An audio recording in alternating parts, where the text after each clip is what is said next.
Just a little bit of history repeating. I think that this is an appropriate song.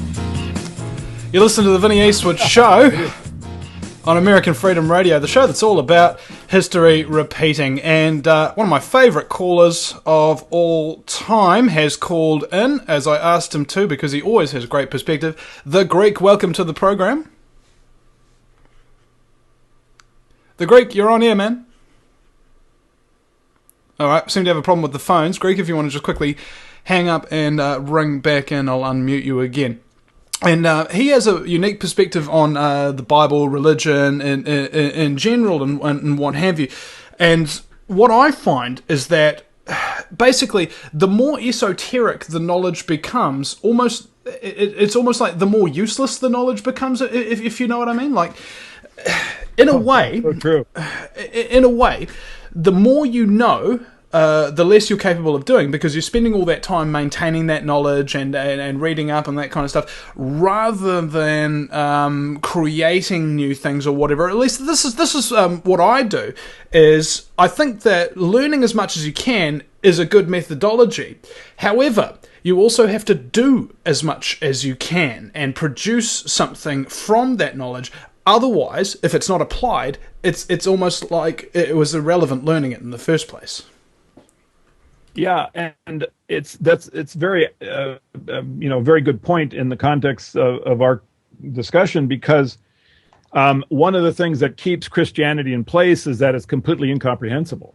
I mean, the Gospels are so mysterious; they can be understood in so many different ways, and of course, they were written in Greek, which is a language that 98% of the people who actually read the things are not familiar with. So the priests then have this power that they are only they can actually interpret the words in the right way and give you the truth of what the literature has to offer. And one of the things that I've tried to do with my book, Caesar's Messiah, is to show that you don't need to have that kind of esoteric understanding to come to an absolutely clear position that Jesus is a fictional character. Try to show that the events of his life are so transparently based on other stories. They are not history. They are actually just derived. That a common reader with a half hour of normal work can get to a really good understanding of it. And then from that point, they should be immune to the use of the character and of religion and Christianity in a political context. After come to understanding that there's a really good basis for seeing the character as fictional, then the politicians that come forward and they have Christianity in their bag of tricks that they can use to fool you, they're not going to be as successful. Because remember, the politicians that use Christianity, they have this ability to gather not just Christians, but people who are sort of sharing in other political contexts, similar ideas. But if you look at them as having and this is because Christianity is sort of normalized. It's kind of an accepted, well, every sort of person that is a reasonable guy can also be Christian. Once you see the religion as being completely fictional and essentially, a psych operation of government, then the politician that uses it doesn't have it any longer as a way to justify crazy. Kind of like justify crazy using Christianity any longer. Kind of like if you expose the whole methodology of false flag terrorism, you remove the ability of the New World Order to use that to manipulate people. If the population is sensitive to false flag terrorists, then they are harder to fool, for sure, of course. Okay, the Greek, you are there now? Yes, can you hear me? Yep.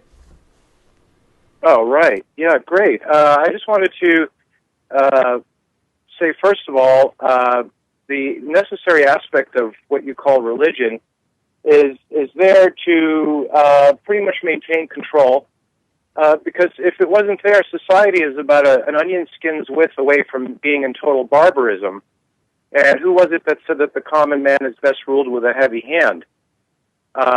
So it is an element of control, number one. Number two, the people are the problem that society and that has. It's a very, very deep problem.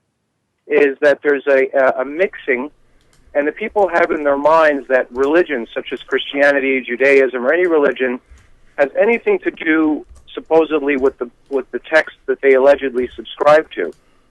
Typically what happens is when you have someone who's a member of a religion, whatever religion, it doesn't matter whether it's Islam, Christianity, Judaism, Hinduism, Buddhism, once that person who subscribes to that religion takes some time and actually reads the text, and let's not get into the confusion, well, you're not supposed to take it literally. Well, let's just say that you read it word for word with some element of comprehension. I assure you, you will want nothing to do with the people that call themselves for whatever religion that you had initially subscribed to.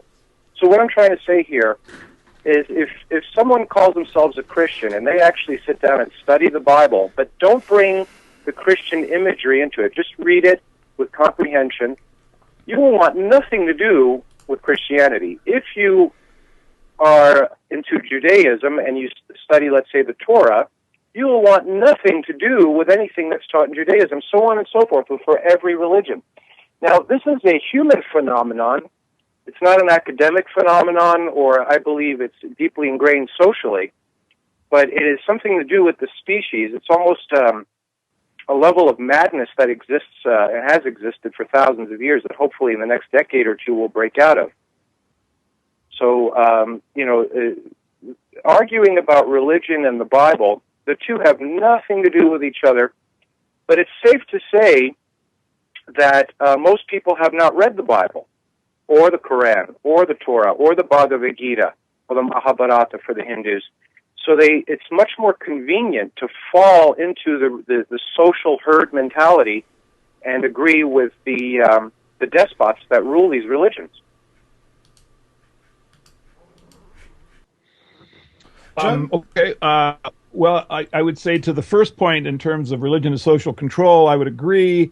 I don't think it's a very good one. I think that if you just look at, for example, the 20th century, in the wars that Christianity was involved with, it's just hard for me to imagine that there isn't a better form of control than the one that, produced that century. And I think if you look at the way that the Christian nations are currently dealing with their financial structure, I just think we can do better than this. And I think that I also would point that the way Christianity is used as social control is just wrong at this point. It isn't producing a more benign society. I gave an example earlier in the show. I don't know if you heard it about Bush and his use of the Book of Revelation. I mean, I think that it is easy to imagine society, disintegrating or even getting worse if you removed all religion from it overnight. But I also think that far more likely is that society would benefit tremendously, and it would take us quite a while to go through the whole argument, but that is simply my position. In terms of reading, I would point out just at one point where you're factually wrong.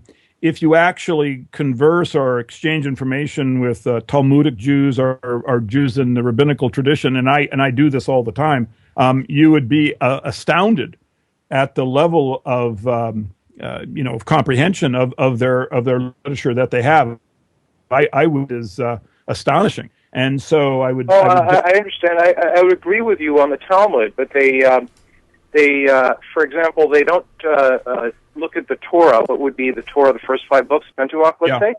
Mm-hmm. They've devised a method to go around it and create very long interpretations where the actual text, the Torah, the Talmud, was very concise and precise. And they've derived a series of cliff notes that are longer than the actual original text. Yeah, then commentaries. The right, the Pershurim, right, the commentaries. Yeah, that's right. Correct. But twisted it around. They twisted it around to the point where, for example, it says don't eat pork in the Torah, and they'll say, well, you see, it didn't say anything about restaurants or at home, so maybe it's okay to eat pork at restaurants. You see what I mean? That's just a point. Sure. They have tremendous disagreements among themselves, but they do not come out of a lack of reading material. That I can assure you. And I also would point out that I am in contact with some what I would call fundamental Christian groups, particularly in terms of the Book of Revelation, which I have an analysis that I share with them, and I'll be bringing out in a subsequent book. And their understanding of the Gospels and Revelation is essentially encyclopedic. I agree. I would say that, this is true in a general sense, that most Christians have never put any time into reading the Gospels, but there are some that have a tremendous amount of time put into reading it. And the problem is the ones that read it tend to be, and particularly who read it incorrectly, in my opinion, they tend to be the ones that have the most influence. And I mean, for example, I'll give you John Hagee.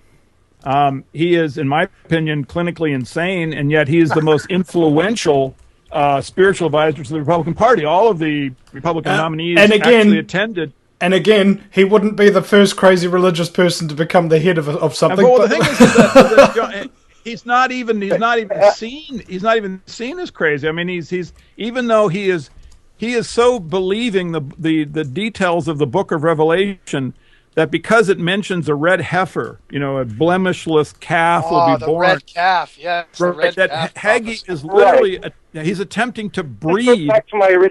This goes back to my original comment, where it's all taken out of context, bits and pieces. I want to just put in a parting shot, because I don't want to argue one point or another. I just want to see. My point here is to help people, but you can bring a horse to water, but you can't make him think. Don't worry about the horse drinking. He's going to get thirsty eventually, right? So my point here is, if I could just drop a biscuit and move along as a parting shot, if I give you a recipe for, let's say, chocolate chip cookies, and it has some basic parameters, let's say pound cake, a pound of flour, a pound of butter, a pound of this, and you heat the oven to 350. If you do those things, you will end up with the result of what the recipe was prescribed to produce, or the information is being conveyed. And let me give you a parting shot. Anyone who's even if you haven't read the Bible, you will see this to be true. You have this figure called the Messiah in Scripture, and the Christians have hijacked this concept. And when you go into any of their institutions or their literature, the first thing they put in front of you is a guy with long hair nailed to a cross wearing a loincloth. And I'm being polite, I usually say a diaper. Okay? That's the first image they put in front of you. Now, I assure you that did not happen at all, biblically or historically. And you can prove it both ways. The easiest way to prove it is biblically. Even if you haven't read the Bible, people know that the legal method of execution in the Bible is death by stoning. Okay? Second of all, when you get to what they call the Gospels, if you read it, the Roman man in control did not want anything to do with it. He even publicly washed his hands, which is a symbol meaning I will not do anything with this man, declared him innocent. And he actually turned around to the Judean authorities and said, you have a law, use your law, I'm making this exception. So what they did was they went to the law, and in Deuteronomy 21 it says you're to be nailed to a tree and stoned to death. Okay?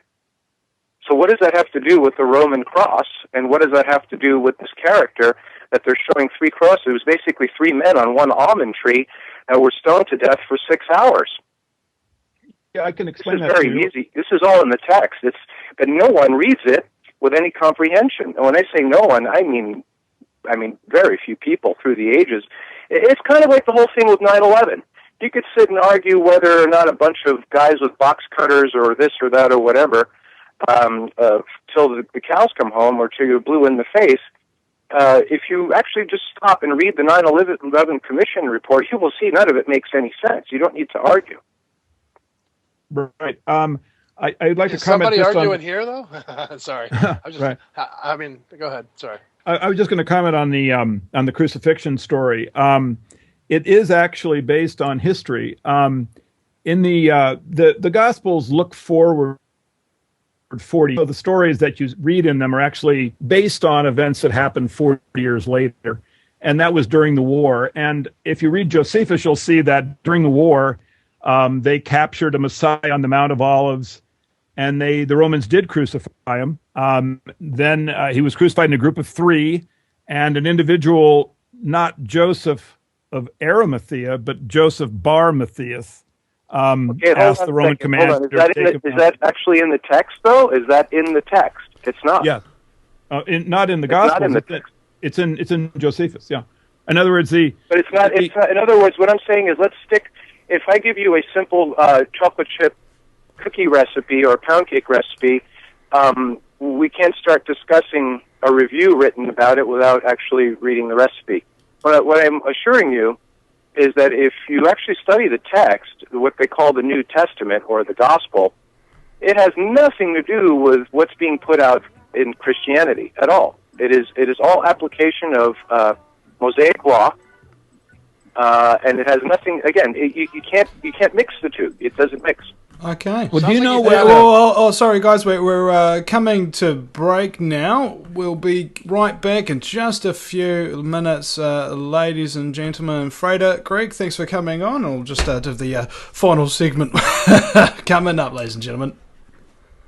Do you realise every day we are being put under constant stress from wireless radiation? What's worse is that you don't even know that it's happening. It puts as much stress on our body as if we had a constant viral infection, draining our energy and sapping our strength, or just making us irritable and fatigued. These wireless fields are being emitted from computers, microwaves, mobile phones, power lines, and any electrical appliance. Now there is a solution. A group of research engineers in New Zealand have come up with an active shielding device that shields you from wireless radiation at a cellular level. Blue Shield comes in 3 models: a household, portable, and USB that plugs into any computer. The great thing about Blue Shield is it is very affordable and guaranteed to last. A one-off purchase will see you being protected for years to come. Visit AmericanFreedomRadio.com and click on the Blue Shield banner. Blue Shield, brought to you by the VinnieEastwoodShow.com.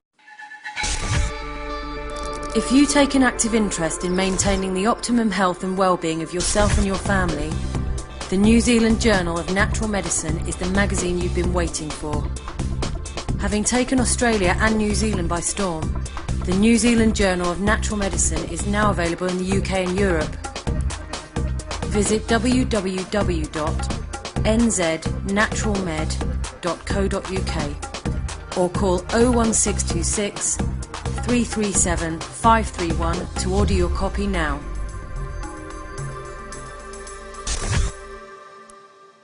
What you know about the Bilderberg and New World Order? Welcome back. What you know about the real fluoride in your water? What you know about the bleeding uranium and You listen to the Vinnie Eastwood Show, the most contaminated 2 hours in talk radio. We produce depleted uranium right here at the Vinnie Eastwood Show facility.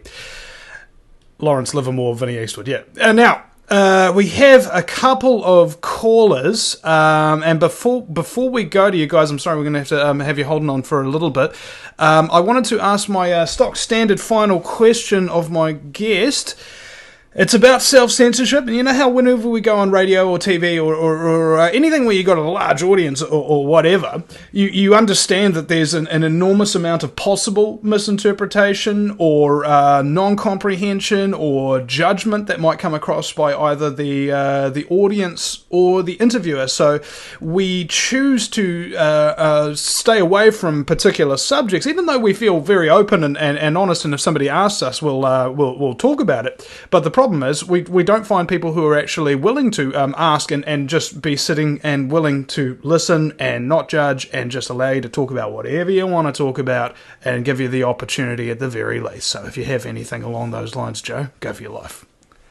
Thank you. I'm really an open book. One of the things about my thesis that is actually very useful for people who are reading it is that everything that I produce is based on real evidence. In other words, there are lots of theories of Christian origins that have just these conjectures. You have these ideas of like there was a community that the gospel writer Luke had, and then there was another community that Mark had, and they had all these fantasies. What I show is actually based on real text. The typologic system, and I know it's a complicated term, but the system that I show exists is real. There's no way that it can be controverted. And And so I don't really, have stuff actually that is hidden or that I worry about discussing. The only thing is that I try to get people to come into the work at a level that isn't offensive to their emotional sensibilities, because a lot of the Roman humor, a lot of the stuff in the Gospels that I show is really dark. And so I always try to just, so that people will have an open mind to the information, not start there. I don't start with the blackest stuff. I start with just the simple relationship between Jesus's ministry, Titus's campaign, and I show that Jesus's ministry cannot possibly be history. It's based on the military campaign of a Roman Caesar. Do you want to elaborate further on any of the comedy or darkness?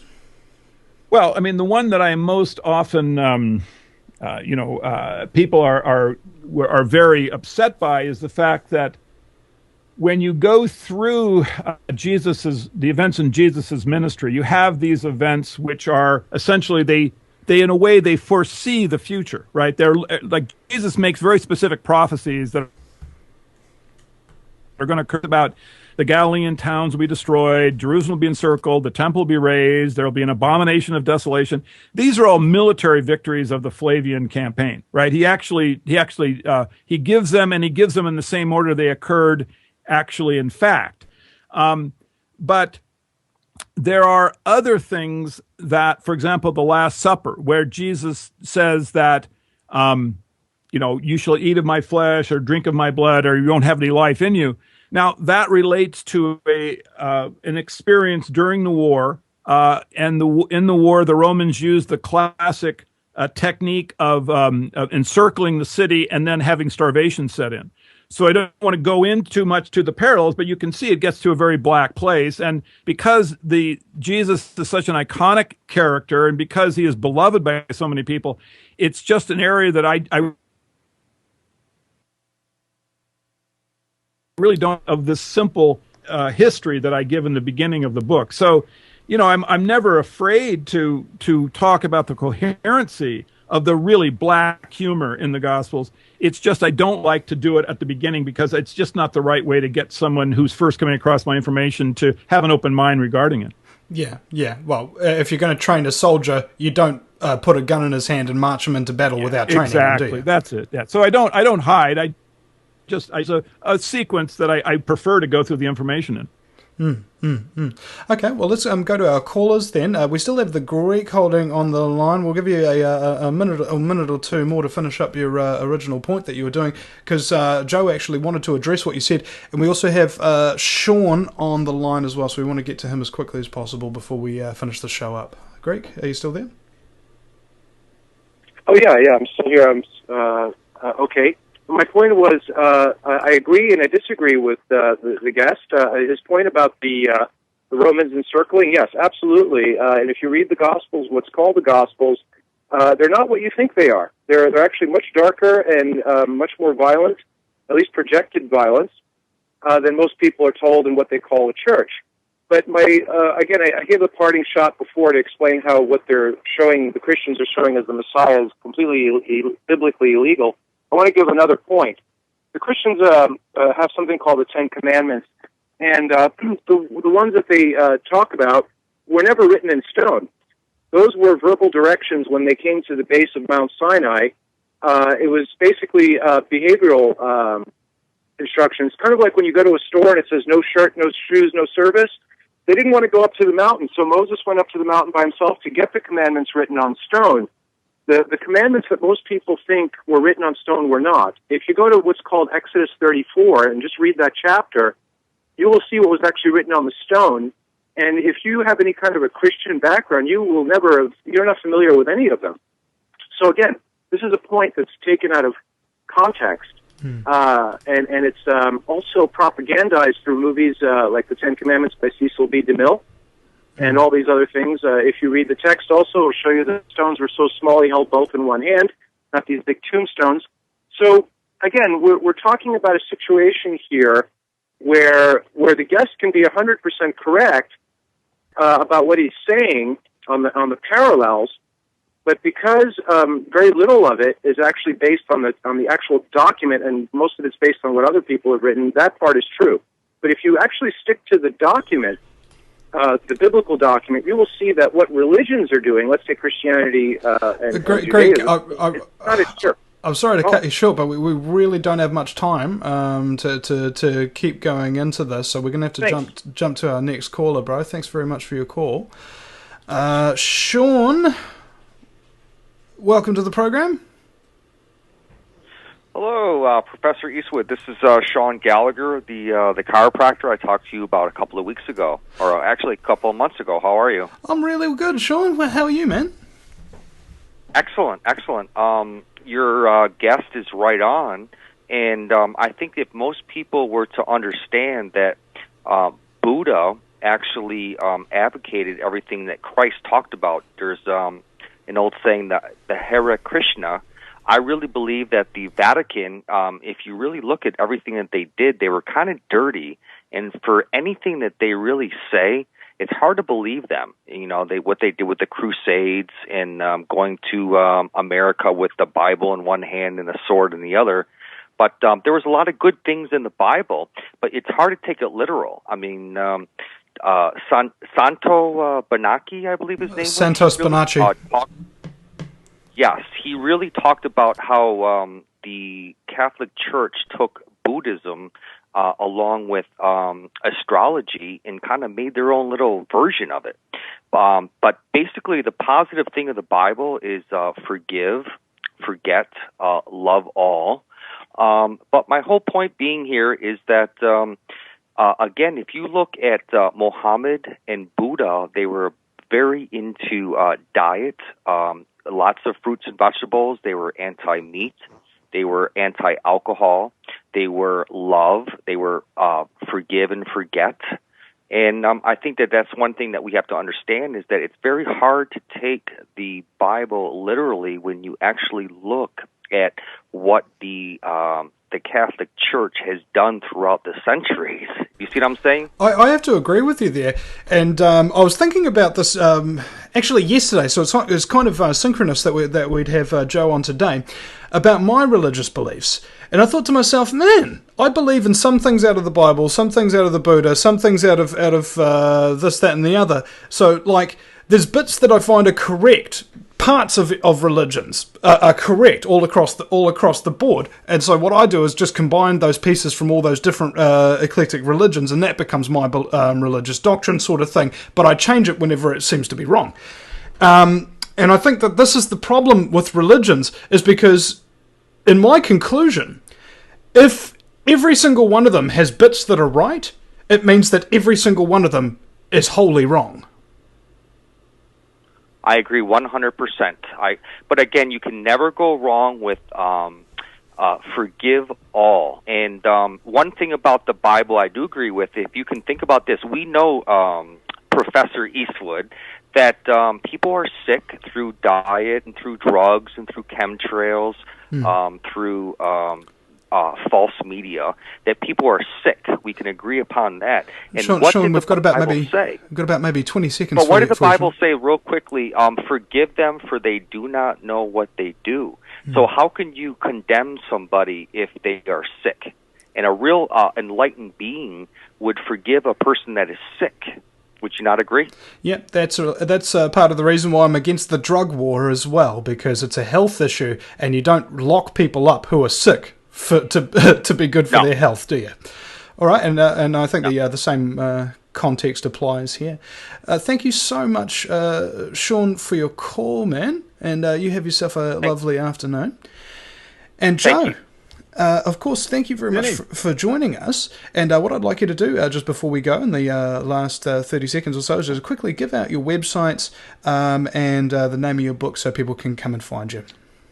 Right. Well, the book is called Caesar's Messiah, The Roman Conspiracy to Invent Jesus. You can go to caesarsmessiah.com, and you'll also find a number of ways to communicate with me, ask questions. There's a lot of other things that are going on. You can also go to caesarsmessiahdoc.com and get information about the documentary. there's a documentary made about Caesar's Messiah. We've only got 5. Unfortunately, we've only got 3 seconds. September. All right, in September. We'll see you again.